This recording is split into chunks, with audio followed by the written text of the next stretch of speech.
We reported a few months ago now that Apple changed their pricing, so it's no longer 30%. Even the first year for small publishers, it's 15% revenue share. And now we're seeing the same thing happening at Google from the Android developer blog. They are decreasing service subscription fees. Have an alternative approach to that where the app doesn't actually sell subscriptions. You just sell them on the website, and then you log into the app with the same login. So there is no 15% cut on the website, but the subscribers can still benefit from the app. I don't know really how many more subscriptions could be sold if we had the capability in the app. But, this is something that we're looking to develop and test. I don't think it hurts to try it and just see, do we actually generate significantly more subscriptions through the app to justify this loss in revenue.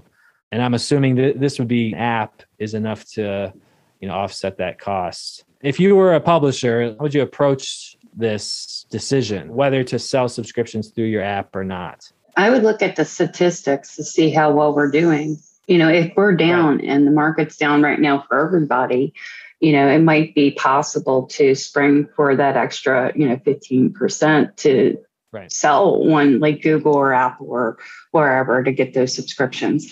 As publishers, there's holidays and things. Summer and spring are pretty slow because everything's opening back up. So, it just, I guess it depends on your market, where you're located, and how your paper's doing overall with your stats. Right. If you're doing really well, you may not even need it right then, but at least the option's available for the future. You said something about stats. I think maybe a pretty reasonable way to look at it would be look at your monthly active users on the app and compare it with the website. It's tough. If it's a paid app, really what we need are metered apps, and that's going to require a little development. Right now, the app, it's a hard, project how many more subscribers we could get from that. Maybe you could, if it was a freemium model where you had people downloading it and getting some free stuff, then how many of those people do we have?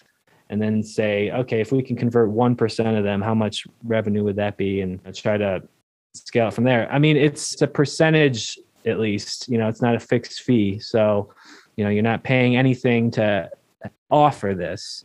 It's just a loss in that recurring revenue. I guess one thing you could do is try to capture them there and then get them to renew on the website. But then that's almost defeating the purpose, because we want it to just be easy. The whole point is that they can just subscribe with their Apple card or whatever card they have in their phone. We're keeping our finger on the pulse with this stuff because apps have been, there's been a lot of interest in that. For a lot of publishers, I think the philosophy of just the app in general would transcribe to this, which is we get apps because it's simply another channel for people to come in. It's another way for them to visit us and get our content. And if they prefer an app, then we want to provide one.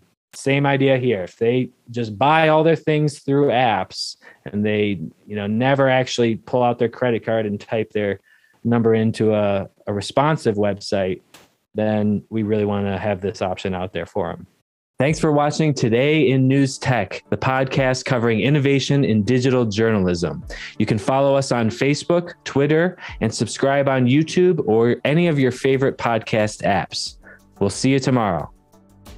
At our hometown, we help newspapers build WordPress websites, design native apps, and develop digital subscription models. If you are interested in a free prototype of your publication on WordPress, go to ourhometown.com and click the Contact Us button.